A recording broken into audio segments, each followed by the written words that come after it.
사랑하는 영락교회 지체들에게 주 안에서 평화 인사를 전합니다.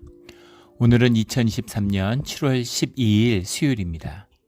오늘의 묵상 본문은 예레미야 애가 1장 1절로 22절까지의 말씀입니다. 오늘 본문 말씀 예레미야 애가 1장 1절부터의 말씀은 이렇게 시작합니다. 슬프다 이 성이여, 전에는 사람들이 많더니 이제는 어찌 그리 적막하게 앉았는고. 전에는 열국 중에 크던 자가 이제는 과부같이 되었고, 전에는 열방 중에 공주였던 자가 이제는 강제 노동을 하는 자가 되었도다. 슬프다 이 성이여 라고 시작하는 이 예레미야 애가는 주전 586년에 이제 바벨론에 의해서 예루살렘이 멸망당하고, 그리고 바벨론 유수라고 하는 수많은 주민들이 바벨론의 강제 이주를 당한 그 상황에 대한 그 비통한, 애통한 그런 그 눈물의 시죠. 예레미야 선지자의 5개의 시를 모아놓은 모음집입니다. 예레미야 애가라고 그러죠. 근데 재밌는 건 우리말로 이제 애가라고 해서 슬프레자에 노래가자를 썼죠. 그래서 예레미야 애가 이렇게 붙였는데, 이 시작도 슬프다라고 이제 이렇게 해석을 했는데, 이제 영어엔 how 이렇게 시작합니다. 애가라는 말이 애가. 네, 우리 예레미야 애가하고 똑같이 시작합니다. 애가. 슬프다. 막 비통하다. 아이고, 우리말로 하면, 아이고, 이런 말이죠. 아이고, 이런 말입니다. 이럴 수가, 이런 말이죠. 그 예루살렘의 멸망이라는 게 얼마나 충격적이었을지 상상이 되겠습니까? 주님이 함께 하시는 성이고, 주님이 임재가 머무는 예루살렘의 성전이 있는데, 어떻게 예루살렘에 왕에서 노예로 끌려가고 성전이 회파될 수가 있을까? 아마 이때 받은 충격이라고 하는 건 상상을 초월할 거예요. 오늘 본문 중에도 나오지만 이 믿음의 사람들에게 있어서 절망과 좌절이라는 것은 이제 이중의 고통이죠. 하나는 현실이 무너지는 거니까 당연히 고통스럽습니다. 뭐 가족이 죽고 노예로 끌려가고 뭐 말할 게 뭐 있겠어요. 그 비통함이 있는데, 그것보다 더 비통한 것은 무엇이냐면 그 가운데 주님이 침묵하셨다는 겁니다. 왜 주님이 구해주지 않으셨을까? 주님이 왜 이 환난을 면하게 해주시지 않을까? 그것도 고통스러울 텐데, 거기서 한 발자국 더 나아가서 예레미야 선지자는 보고 알고 있죠. 그 모든 환난과 예루살렘을 치신 게 주님이시라는 걸 알고 있는 겁니다. 그러니까 그 고통과 아픔이라는 건 몇 갑절 더한 것이죠. 이걸 뭐라고 얘기하겠어요? 절망 끝에 절망. 정말 완전한 절망이죠. 아무 희망도 없는. 내 잘못 가운데, 내 죄 가운데 무슨 잘못 일이 있었다.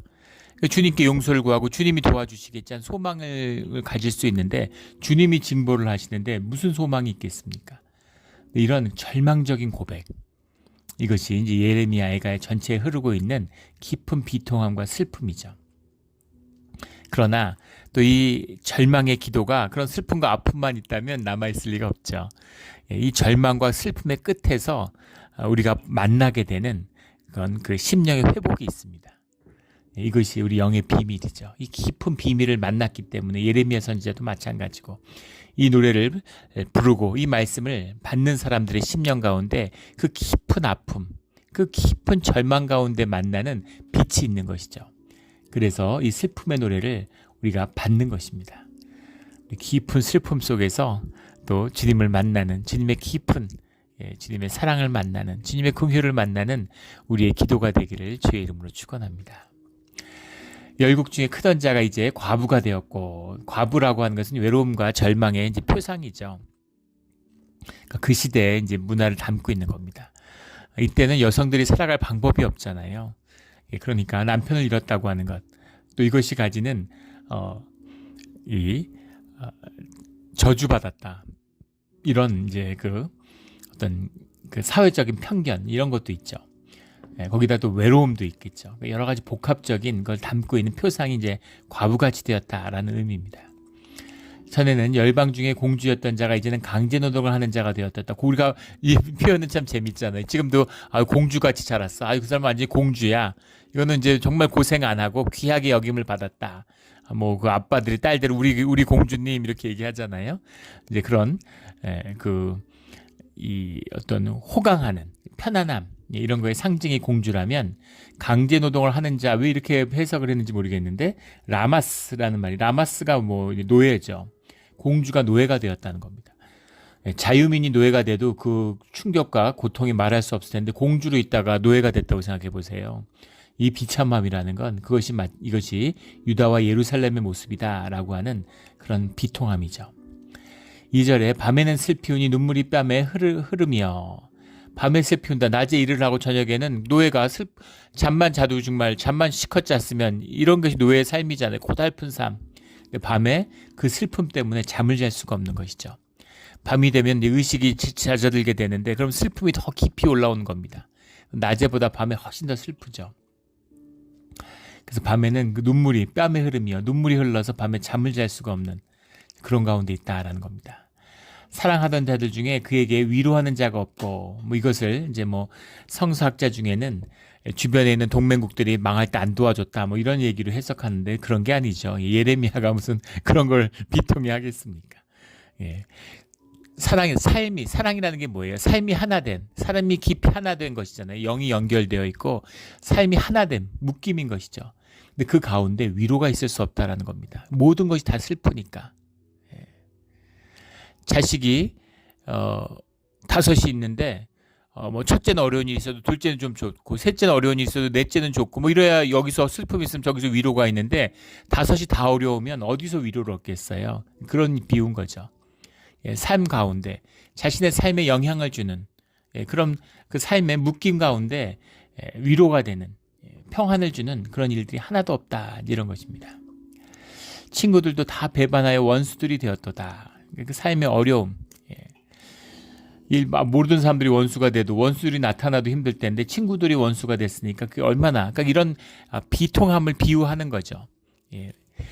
예루살렘이 망하니까 친구가 원수가 됐다 이제 이런 의미가 아니라, 예, 그럼 모든 좋았던 것이, 모든 최선의 것이 모든 최악의 것으로 바뀌었다. 이것이 유다와 예루살렘의 운명이다, 이스라엘의 운명이다, 처한 상황이다, 이제 이런 것을 고백하고 있는 겁니다. 3절에 보면 그를 핍박하는 모든 자들이 궁지에서 그를 뒤따라 잡았도다 이렇게 되어 있는데, 궁지에서 그를 뒤따라 잡았도다 이게 무슨 말일까? 궁지라고 해석을 한 게 어려울 궁, 빈궁할 궁, 공궁할 궁자에다 땅지자를 쓴 거죠. 맷자림, 맷자림이라는 말입니다. 맷자림, 이게 짜라라고 하는 게 원형인데 이제 묶는다 이런 말도 되고 좁다, 좁은 협곡 이럴 때 이제 짜라르 이런 말을 쓰는데 넷짜림이란 말. 예, 그리고 뭐 이제 그 뭐 디스트레스 뭐 영어로는 이렇게 해석을 했어요. 그래서 뭐 어려움 속에 있을 때, 뭐 힘들 때, 뭐 좁은 협곡에 들어갔을 때, 뭐 이제 이런 이야기죠. 예. 근데 그런 데서 그런 어려운 처지, 힘든 처지에서 그들에게 따라잡혔다요. 좁은 계곡으로 도망가고 있는데 거기서 뒤쫓김을 당하고 있는 거죠. 그러니까 가기가 힘든데 뒤에서 쫓김을 당하니까 얼마나 힘들겠어요. 그러니까 이 어려움 가운데 어려움이 더하고 힘든 가운데 힘든 것이 더한 그런 속에 있었다라는 것이죠. 예. 우상 숭배를 하고 도덕적으로 타락하고, 예, 막 그 경제가 어려워지고 이런 힘든 막 그런 궁핍함이 있는데 전쟁이 나고, 특히 그 예루살렘의 마지막 그 점령이 될 때 신기하게 예루살렘이 무너질 때마다 이제 그런 모습을 보여주는데, 이 바벨론이 점령당할 때에도 대규모 화재가 있었다고 하죠. 근데 뭐 충분히 예상할 수 있는 거죠. 화공을 하니까, 예, 이제 여러 가지 그걸 묶어다가 발암 물질 같은 거를 타르 같은 이제 시멘트 벽돌 같은 데 쓰는 타르 같은 거를 이제 집이나 나무 같은 걸 이렇게 이겨가지고 이렇게 덩어리를 만든 다음에 거기다 불을 붙여서 던지는 거죠. 투석기로. 그런 게 날라드니까 이제 불이 난 겁니다. 불에 막 불타고, 예, 굉장한 화재가 있었다고 그러죠. 처참한 화재와 그 다음에 성을 에워싸고 있으니까 궁핍함이 극에 달한 거죠. 예, 그래서 뭐 사람을 잡아먹었다는 기록도 있고, 그 비참함과 그 뭐 아이들을 바꿔서 뭐 이렇게 잡아먹었다 이런 기록들이 남아 있어요. 그러니까 상상할 수 없는 비참함이죠. 근데 그런 상황인데, 예, 그런 상황에서 포위가 된 상황에서 안에서 또 막 갈등이 있고 서로 뭐 이런 그 어려움들이 막 있는 거죠. 이 상황에도 또 바벨론파가 있고 뭐 애굽파가 있고 자주파가 있고 뭐 이런 거예요. 서로들 이렇게 막 그 로마에서 예루살렘 망할 때도 그 3년을 포위되어 있었는데 로마에서 죽은 사람들보다 자기네들끼리 죽인 사람이 더 많다 그러죠. 시카리오, 그 암살자를 시카리오라고 그러잖아요. 시카리오란 말이 이제 그 예루살렘에서 나온 말이죠. 암살자 이런 말인데 배신자들을 처단하는 거예요. 그리고 막 그 종교적 광기에 휩싸이니까 식량 창고를 불태웠습니다. 식량 창고만 불태우지 않았어도 전쟁의 방향이 좀 달라졌을 거다. 역사학자들은 그렇게 이야기하죠.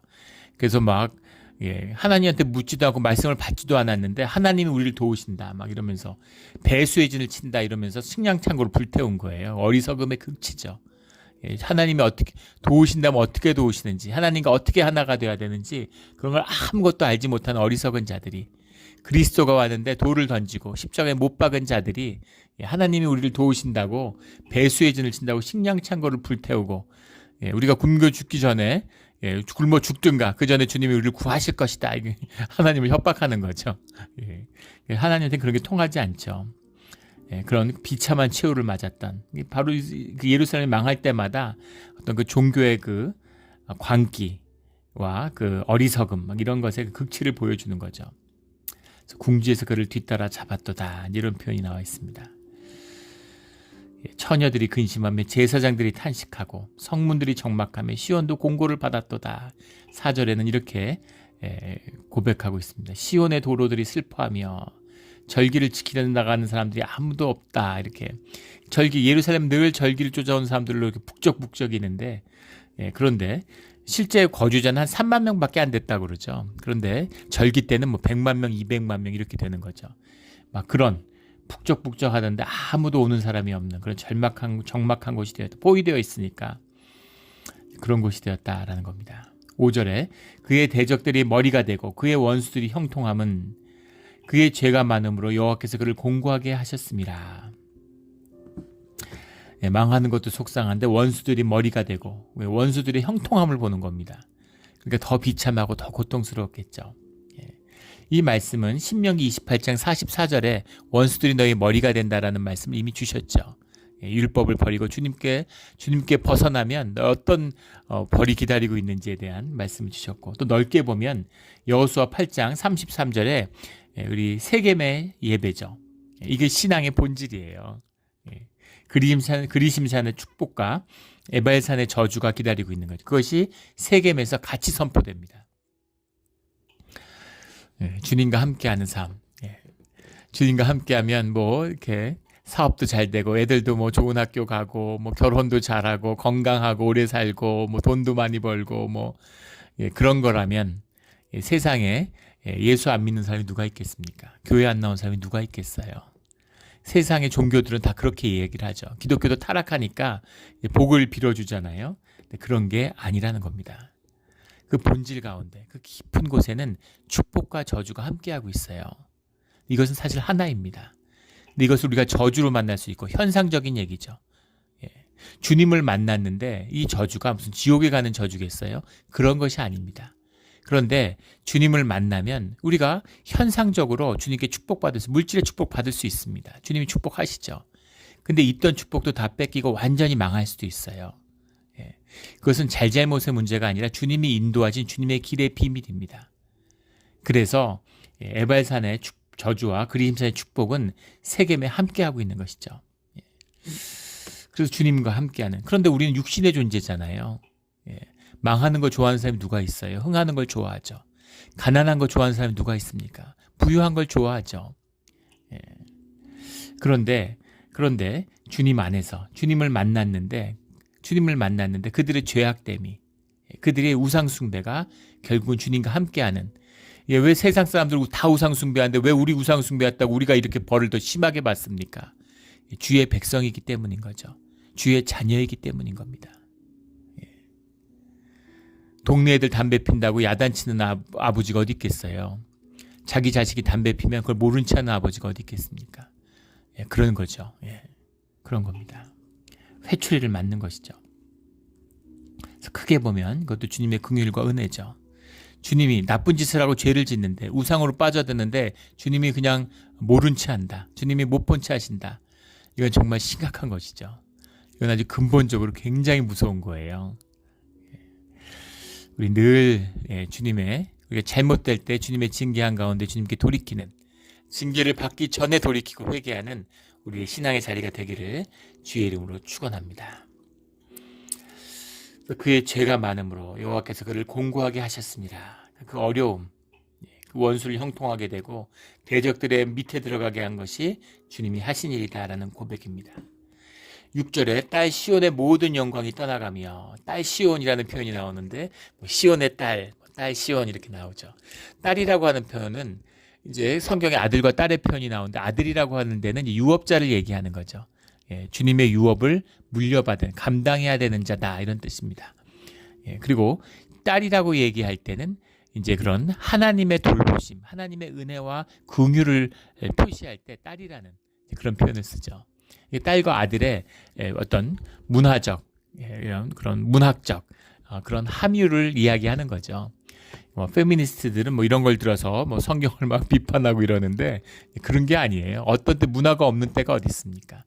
다 그 시대의 문화, 그 시대에 그걸 담고 있는 거잖아요. 지금 디즈니가 이제 그 PC라고 그러죠. 정치적 올바름에 대한 이제 추구하다 보니까 회사는 돈을 벌어야죠. 물론 윤리적인 것에서 벗어나지는 것은 안 되지만 정치적인 도구가 돼서는 안 됩니다. 그런데 아이들을 상대로 하는 문화적인 사업을 하면서 그러면서 그걸 이제 정치적으로 이용하는 거죠. 그래서 지금 디즈니 회장이 대통령 후보로 거론되고 그래요. 어처구니 없는. 이게 세상이 종교화되는 거죠. 정치가 종교화되는 거예요. 계시록에 다 나오는 말씀이잖아요. 짐승이 용같이 이야기하는 거죠. 그런 일들이 나타나고 있습니다. 그래서 이 인어공주, 멀메이드, 인어공주를 실사영화로, 원래 만화영화잖아요. 애니메이션은 실사영화로 만들었는데 그거 갖고 흥행에도 참패하고 하여간 논란이 많죠. 논란이 끊이질 않습니다. 근데 이제 주인공이 흑인 배우를 썼죠. 흑인 여성 배우, 아프리카는 여성 배우를 썼습니다. 좋은 시도죠. 그런데 이제 못난 배우를 썼어요. 아름다움으로 여성을 나타내는 것은 이제 잘못된 성적인 차별이다, 이렇게 보는 거죠. 그래서 요새 모델들도 뚱뚱한 모델을 쓰고 얼굴도 못난 사람을 쓰고, 옛날에는 아나운서 캐스터는 예쁜 여성을 쓰는데 요즘에는 이제 예쁘지 않은 여성을 일부러 쓴다는 거잖아요. 근데 그것이 또 다른 논란을 일으켰죠. 그게 또 다른 인종 차별이다. 왜 백인들은 예쁜 여자를 항상 주인공으로 내세웠으면서 흑인은 못생긴 여자를 주인공으로 내세우냐? 또 이런 논란도 있고. 근데 그걸 보면서 이제 어처구니 없는 것은 사람을 외모로 판단하고 색깔로 판단하는 것 자체가 인간의 어리석음의 극치죠. 그런데 그것을 극복한다고 하는 것은 백인보다 흑인을 중시한다고 극복되는 것이 아니라 흑백의 구분이 없어야 되겠죠. 백인도 흑인도 그 누구도 인종으로 사변이 구별됐다고 하는 식의 인식을, 그 영화의 주인공이기 때문에 차별이 있는 것입니까? 세상에 차별이 있기 때문에 그 차별로 사람들이 그 문화적인 코드를 받아들이는 것이죠. 그 문화적 코드, 문화적 표상의 의미예요. 그 시대의 딸이라고 하는 의미, 요즘도 그런 게 남아있죠. 지금도 그렇잖아요. 저 교회에서 보면 재밌는 게, 우리 이민교에서는 고등학생들 되면은 대학교 가면 차를 사주지 않습니까? 저 차가 없으면 살 수가 없으니까.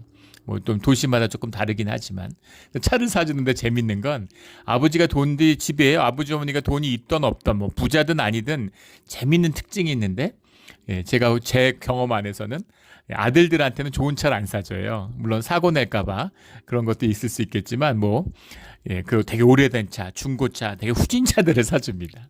그런데 딸들한테는 되게 예쁜 차들, 새 차, 이렇게 유럽의 차, 이런 거, 외제차 이런 걸 사주더라고요. 그래서 제가 사는 분들 물어봤어요.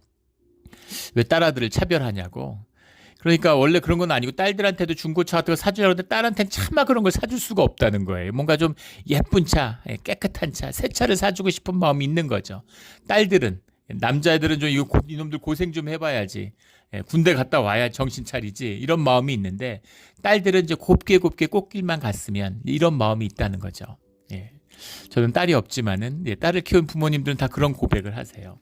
그런 의미가 담겨 있는 거죠. 딸 시온의 모든 영광이, 하나님의 더 큰 긍휼, 더 큰 은혜, 이런 걸 표현할 때 딸이라는 표현을 씁니다. 근데 딸 시온의 모든 영광이 떠나가서 딸 시온의 영광이라는 건 아버지와 딸이 하나 되어 있으니까 아버지의 것이 무엇이 딸의 것인 거죠. 이것이 시온의 영광입니다. 딸이 뭐가 있어요? 아버지가 재벌이에요. 그럼 누가? 딸은 당연히 부자죠. 누구도 부자라고 생각하는 거 아닙니까? 예, 그런 거죠. 그것이 딸의 영광입니다. 딸 시온의 모든 영광이 떠나갔다, 이런 고백이죠. 그의 지도자들은 꼴을 찾지 못한 사슴들처럼 뒤쫓는 자 앞에서 힘없이 달아났도다. 예, 꼴을 찾지 못하는, 주님은 꼴을 먹여주시는 목자인데, 예, 양이 아니니까 목자가 없는 것이죠. 그러니까 꼴을 찾지 못한 사슴들처럼, 예, 먹을 게 없어가지고 이리저리 쫓기는, 먹을 것이 없어가지고 굶주려가지고 이렇게 떠도는 사슴들도 비참한데 그 사슴을 사냥하겠다고 뒤쫓는 자들이 쫓아다니는 거죠. 최악인 거죠. 최악인 거죠. 예. 이런 꼴이 되었다. 지도자들이 이런 꼴이 되었으니까 백성들은 더 말해 뭐 하겠습니까? 비참함이죠. 이런 비참함이 되었다. 예. 우리말에 도루묵이라는 말이 있죠. 도루묵이다, 이런. 예, 은어라고 하죠. 은어. 예, 임진왜란 때 선조가 귀향을 갔는데, 왕이 왕궁을 버리고 귀향을 갔는데 먹을 게 없는 거예요. 그래가지고 이제 의주성에 머물고 있을 때 강가에서 물고기를 잡아가지고 이렇게 매운탕 같은 걸 끓여줬다는 거잖아요. 뭐 매운탕이다 아니다, 뭐 고추는 임진왜란 이후에 들어왔으니까 뭐 이런 논란은 있지만 탕을 끓여주니까 그거를 이제 질이든 뭐 매운탕이든 하여간 그걸 이제 끓여 먹으니까 너무 맛있는 거죠. 배고프고 막. 그런데 그걸 먹으니까 너무 맛있어서 이게 뭐냐 이러니까 묵이라고, 물고기 이름이. 예, 묵이다. 묵어다 이거죠. 묵이다 이렇게 얘기하니까, 이 묵이 이렇게 맛있고 이렇게 좋은 생선을 어떻게 묵이라고 그러냐. 그래서 이거를 은어라고 해라. 은자라서 은어라고 불러라. 이름을 왕이 지어준 거예요. 그러니까 그게 얼마나 맛있었으면 한양성으로 이제 환도를 한 다음에 돌아와서 황궁을 한 다음에 다시 은어탕을 끓여서 먹은 거죠. 먹어보니까 이제 맛이 없는 겁니다. 아주 맛이 없는 거죠. 예, 그게 뼈도 많고 별로잖아요, 사실 생선이. 예, 그러니까 도로묵이다. 예, 은어란 이름을 뺐고 다시 묵어다. 그래서 도로묵 아니 도루묵. 예, 도루묵이다. 그래서 도루묵이 된 거 아니겠습니까? 예, 그런 이 왕이 겪는 비참함. 그러니까 그 시대 백성들의 비참함은 더 말해 뭐 하겠어요. 왕이 굶주리는데. 이제 그런 거죠. 지도자들이 꼴을 찾지 못한 사슴들처럼 배고픔과 유리함도 있지만 비참함이 있는 거죠. 더 이상 양이 아닌 것입니다. 언제까지나 목자의 돌봄을 받는 양의 길을 걷는 우리가 되기를 주의 이름으로 축원합니다. 9절에 그 더러운 것이 그의 옷깃에 묻어 있으나 그의 나중을 생각하지 아니하며 그러므로 놀랍도록 낮아져도 그를 위로할 자가 없도다. 예, 놀랍도록 낮아졌는데, 비참해졌는데 위로할 자가 없도다. 여호와여, 원수가 스스로 큰 채언이 나의 환난을 감찰하소서. 아주 무서운 고백이에요. 여호와의 원수여, 스스로 큰 채하노니. 예, 큰 채한다. 스스로 큰 채한다는 게 이제 하그디라는 말인데, 하그디라는 게 이그졸트 이런 말입니다. 찬양하다, 높이다, 스스로 높인다라는 말인데, 승리를 높이는 것. 원수가 자기의 승리를 높이고 스스로를 높이고 있다. 주님이 너희들을 들어 쓰신 것뿐인데 니들이 잘한 것처럼, 니들이 대단한 것처럼 그렇게 떠벌리는구나. 이제 그런 거죠. 나의 환난을 감찰을 러에흐라는 말인데 보다라는 의미예요. 주님 한번 봐주십시오. 주님 직접 와서 이 사태를 한번 주님이 직접 봐주세요. 이게 맞는지. 주님의 공의가 뭡니까? 이런 이야기죠. 이건 무서운 얘기입니다. 어떤 사람이 주님한테 주님 감찰해 주세요. 주님 한번 판단해 주시고 한번 죄를 주십시오. 옳고 그름을 가려 주십시오. 공의의 판단을 내려 주십시오. 라는 말은 뭐예요? 죄 있는 사람은 다 죽는 겁니다. 내 죄가 있는데 주님 판단을 내려 주십시오. 이거는 나도 죽는데 내가 죽어도 좋으니까 저 바벨론의 죄악된 저 악한 자들의 흥황하는 저것을 좀 심판해 주십시오. 이런 의미죠. 그래서 이거는 진짜 최악의 고백입니다. 최후의 고백이죠. 예전에 한 언론인이 쓴 컬럼을 읽었던 게 기억에 나는데, 그 언론인의 컬럼에 무슨 얘기가 있었냐면, 이제 한국의 이런 지배층의 각성, 지도층의 각성 이런 걸 촉구하는 그런 사설이었어요. 근데 그 사람이 젊어서 기자 시절인데 70년대 저녁에 이제 뭐 기자들이 밤새워 일하고 그러니까 식당을 갔다는 겁니다. 야식을 하려고 식당을 갔는데 한 여조목업원이 이제 기자인 걸 아는 거죠. 단골이니까 막 와서 눈물을 흘리면서 자기 얘기를 잠깐만 좀 들어달라고. 그래서 바쁜데 이제 그 얘기를 들어줬다는 거예요. 근데 그 들어줬는데 그 얘기는 이제 억울한 사연이죠. 근데 거기가 이제 그 중앙 그 광화문 앞에 있는 큰 대형 언론사 그 있는 거리인데 거기에 이제 그 당시에는 지금은 그 세종시로 옮겨갔지만 그때는 관공서들이 그 광화문 쪽에 있었으니까 거기에 높은 이제 부서에 있는 뭐 국장급 이런 높은 고위 공무원인데 밥을 먹으러 왔는데 이제 물을 타다가 물을 흘렸다는 거예요. 물론 그러지 않았으면 좋았겠지만 이제 그런 실수를 할 수가 있잖아요. 뭐 피곤하고 그러니까. 그래서 보리차를 흘렸는데 그게 옷에 흘렀는데 그 국장도 뭐 직장에서 무슨 일이 있었는지 아니면 야근을 하다 뭐 힘들어서 그랬는지 이유는 모르겠지만 불같이 화를 내면서 그 여종업원의 뺨을 때렸다는 겁니다.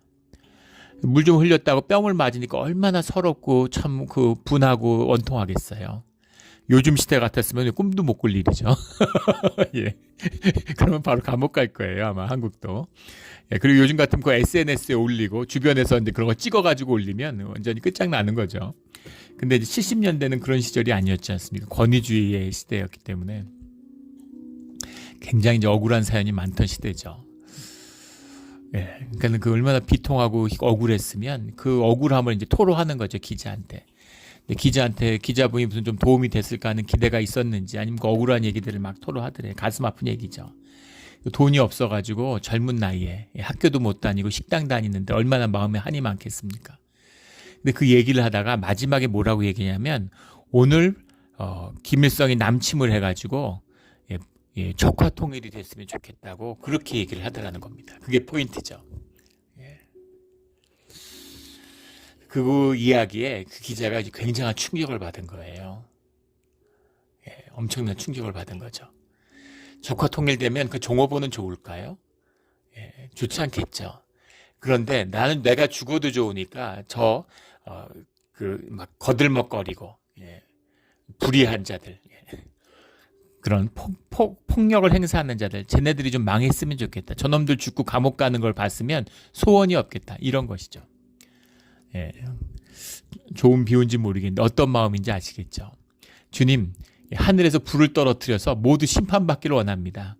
저도 죽어도 좋으니까 저 불의의 세력, 바벨론의 저 불의한 세력들을 좀 버려주십시오. 이런 마음이 들어있는 고백입니다. 얼마나 처참하면, 얼마나 비참하면 이런 고백을 드리겠어요. 이것이 바벨론 유수에 간 노예로 끌려간 자들의 고백이었다라는 거죠. 여호와의 원수가 스스로 큰 채원이 나의 환난을 감찰하소서. 이 의미입니다.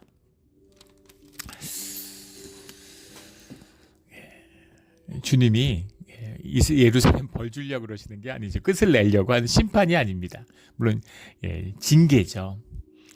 벌이에요. 심판이 아니라 이것은 계시록에는 심판이 나오죠. 심판의 때는 주의 자녀들의 구원이 완성된 다음입니다. 그러면 주님이 심판을 하시죠. 세상에 누가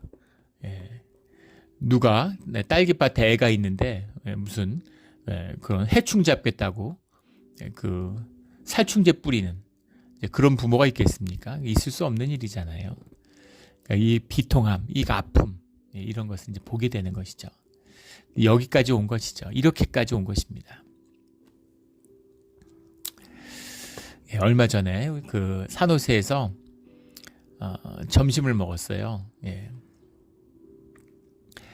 근데 그 이제 교회에 그 한 장로님이 계신데 그 장로님의 이제 아들하고 뭐 이렇게 그 손주가 있는데 그 장로님도 이제 비즈니스적으로 크게 성공한 분인데 자식은 뭐 여기서 나서 자랐으니까 IT업에 초기에 들어가서 뭐 주식도 많이 받고 아주 크게 사업적으로 성공하고 뭐 부러울 게 없는 그런 집입니다. 정말 뭐 세상에서 누릴 수 있는 걸 다 누리면서 이렇게 잘 살죠. 근데 자식이 마약을 시작한 거예요. 중학교 때 마약을 했는데 고등학교를 갔는데 감당이 안 되는 겁니다. 그래서 뭐 경찰에 붙들려 가고 시설에 들어가고 막 이렇게 했는데 그러니까 뭐 그 가슴 아픈 사연을 이루 말할 수가 없는 거죠. 인생이 지옥인 거죠. 정말 거지가 돼도 자식이 온전했으면 이런 마음이 있는 거예요. 비통한 것입니다. 그 비통함과 그 애통함을 뭐라고 얘기할 수 있겠어요? 그래도 미성년자일 때는 부모가 이제 책임이 있으니까 부모가 어떻게 할 수 있으니까 뭐 시설도 하고 병원에도 하고 뭐 이렇게 강제로 할 수 있었는데 18세가 넘어가니까 컨트롤이 안 되는 거예요. 권리가 없는 겁니다, 부모가. 그러니까 애가 자기 마음대로 집 나가가지고 그 마약하고 이러는데 어떻게 막을 수 있는 방법이 없는 거죠. 그러다 이제 자식이 홈리스가 됐다 그러더라고요. 근데 밥 먹다가 저도 밥맛이 싹 사라져가지고 그 비통함과 애통함이 밥을 못 먹겠더라고요. 그 아들이 어떻게 됐냐고 이렇게 물어보니까 그러면서 뭐 어쩔 수 없다. 할 수 있는 최선을 다했는데 이제는 어쩔 수 없다고. 걔 인생인데 어떻게 하겠느냐 이렇게 얘기한 절망한 거죠. 근데 어떻게 자식한테 절망을 해도 자식을 버릴 수가 있겠어요, 부모가. 자식이 죽어도 부모는 자식을 가슴에 묻는다 그러잖아요. 그러니까 그 비통한 마음인 거죠. 비통한 마음인 겁니다. 그 지금 예레미야 비통하지. 이건 진실입니다. 아픈 거예요. 하지만 이 아픔보다 자식이 아프겠습니까? 부모가 아프겠습니까? 하나님이 훨씬 더 아픈 것이죠. 그 아픔에도 불구하고 그때 그 부모가 지금 건 이제 더 전의 얘기인데 애를 그 시설에 보낼 때의 아픔. 캘리포니아는 법이 이상해서 자식이 거부하면 치유 시설에 넣을 수가 없대요. 근데 네바다는 할 수 있답니다. 네바다에 놀러 가가지고 미리 이제 다 짠 거죠. 그래서 거기서 이제 병원에 이렇게 강제 입원을 시키는. 근데 애가 입원하고 싶겠어요. 그러니까 막 이제 저항하고 화내는데 그걸 끌고 가는데 애를 그때 그 비통함.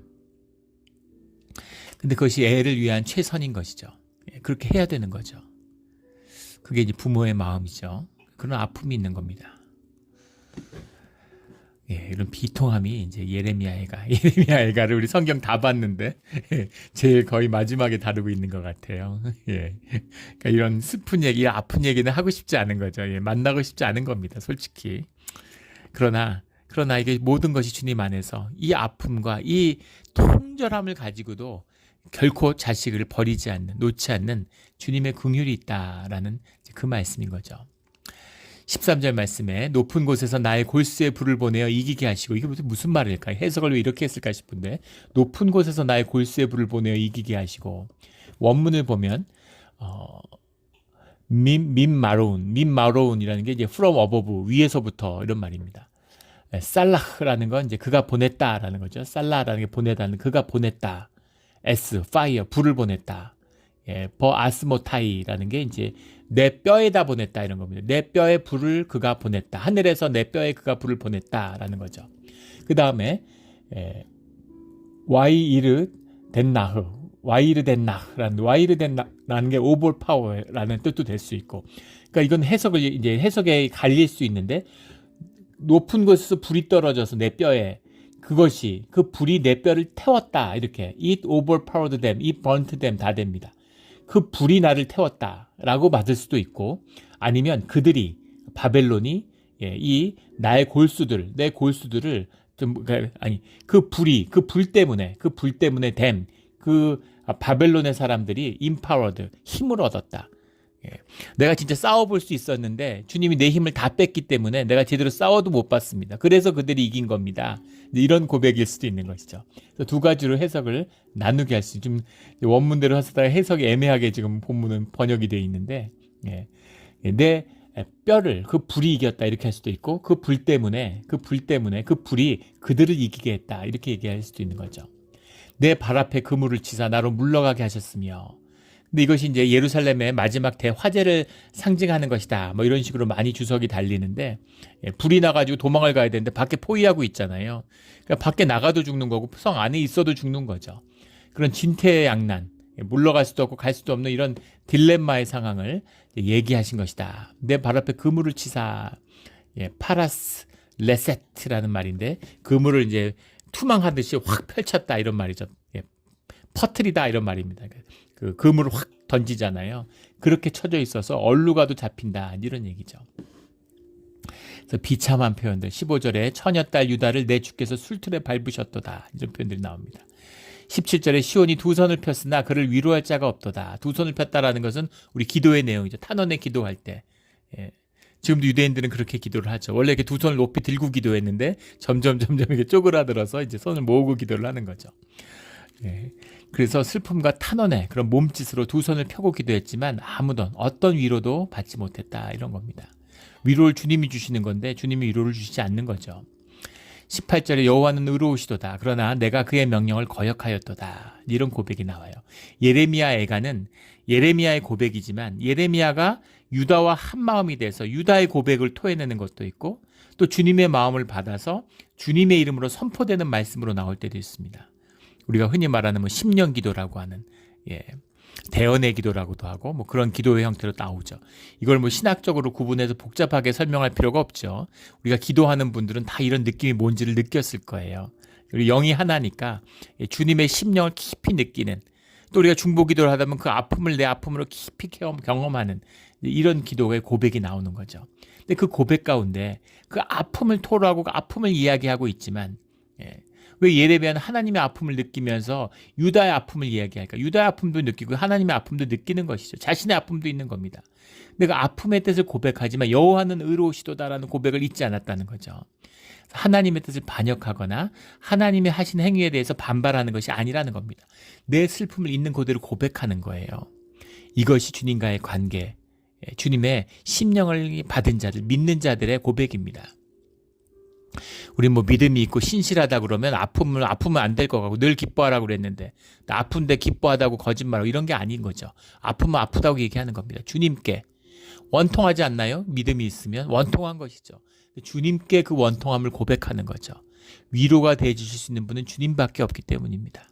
주님께 모든 것을 고백하는 것인데, 하지만 그 가운데 주님이 의로우시고 그것을 주님의 공의로, 주님의 선하심으로 내가 받아들이는 거예요. 그게 신앙입니다. 주님의 뜻은 선하고 주님은 공의하시니까 내 환경과 조건은 불의하고 공의하고 불의한 것 같지만, 공평한 것 같지 않지만 주님의 선한 뜻으로 나의 모든 것을 받아들이면 그것이 모두 선하고 공의로운 일이 되는 것이죠. 아멘, 할렐루야. 그것입니다. 그것이 우리의 신앙이고 그것이 우리의 믿음의 고백이죠. 19절에 내가 내 사랑하는 자들을 불렀으나 그들이 나를 속였으며 나의 제사장과 장로들이 그들의 목숨을 회복시킬 그들의 양식을 구하다가 성 가운데서 기절하였도다. 기절하였도다라고 얘기를 했는데 이제 가바우라는 말입니다. 가바우라는 말인데 가바우라는 말이 이제 페리시, 몰락하다 이런 말도 있고 다이, 죽다 이런 말이 있어요. 그러니까 식량을 구하다가 죽었다 이런 말입니다. 그러니까 더 이상 표현할 수 없는, 자식들이, 부모가 믿음의 사람인데 제사장들이 식량을 구하다가 굶어 죽었으니까 더 말할 게 없는 거죠. 밖에서는 칼이 내 아들을 빼앗아가고 20절의 말씀이지 집 안에서는 죽음 같은 것이 있나이다. 성 안에서는 굶어 죽고 성 밖에서는 싸워서 칼에 맞아 죽고 이런 거죠. 21절에 주께서 그 선포하신 날을 이르게 하셔서 그들이 나와 같이 되게 하소서. 예레미야 25장에서 이미 선포된, 예레미야는 알고 있죠. 주님의 말씀을 받았기 때문에 예루살렘이 망할 걸 알고 있습니다. 주님의 징계가 임하는 걸 알고 있죠. 그리고 그 노예의 생활이 70년간 계속된다는 걸 예레미야도 알고 다니엘도 알았습니다. 그런데 그 날을 위해서 기도하는 거죠. 우리 계시록을 나누면서 나눴던 것처럼 이것이 기도입니다. 이제 바벨론이 망할 걸 알았는데 뭘 바벨론을 망하게 해달라고 기도를 할까? 망하는데 어차피 망할 건데 아니죠. 주님의 뜻을 봐왔기 때문에 그 주님의 뜻이 이 땅에 이루게 해달라고, 하늘에서 이루어진 것이 땅에서 이루어지게 우리가 매일 기도해야 되는 것이죠. 이것이 주님이 우리에게 가르쳐주신 기도의 본질이고 비밀입니다. 우리 이런 기도의 본질이 회복되어서 깊고 아픈 이 아픔 가운데는 진실이 있잖아요. 진실 가운데는 주님이 있습니다. 그래서 아픔 속에서 주님을 만나는 것이죠. 아픔을 헛되이 하지 않고 아픔에서 헤매는 것이 아니라 그 아픔과 비통함과 억울함과 애통함 속에서 주님을 만나는 우리의 믿음의 길이 되기를 예수 그리스도 이름으로 축원합니다. 아멘. 기도드리겠습니다. 하나님 아버지 감사합니다. 우리의 삶 가운데 어떤 것도 우연이 없고 어떤 것도 버려지는 것이 없음을 믿습니다. 주님, 우리가 당하는 모든 어려움 속에서, 우리가 당하는 모든 억울함 속에서 귀한 주님의 뜻을 만나는, 귀중한 주님의 역사하심을 만나는 그런 소중한 우리의 삶의 경험들이 되게 하여 주시옵소서. 감사하며 예수 그리스도의 이름으로 기도드렸습니다. 아멘.